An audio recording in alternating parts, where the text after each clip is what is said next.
This is a description of a database code using the thinter library in Python. The code is meant to facilitate the management of student data. In the code, there are few functions that are used to interact with the database. The first is the connect, which is used to establish a connection to the SQLite3 database that is stored in the file students.db. These functions ensures the database is created if it does not exist and that the connection is established.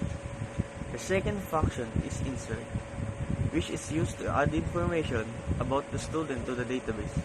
It takes in three parameters, namely the name of the student, the subject, and the grade of the student. It also invokes the view function, which is used to check the content of the database.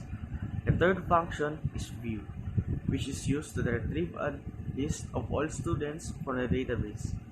This is done by executing an SQL query on the database that fetches all the data from the student table. The result is then returned in the form of rows. The fourth function is used to delete a particular student from the database.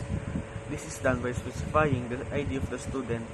The final function is update, which is used to change the details of a particular student.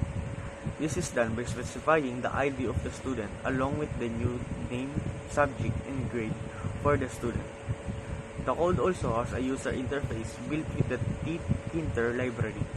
It consists of a label with heading along with labels and entry widgets for collecting information from the user, such as student's name, subject, and grade.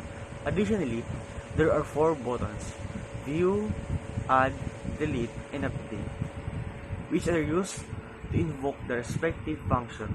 Overall, the code provides a useful way of managing student data in an SQLite3 database. It can be used to easily add, remove, and update student details.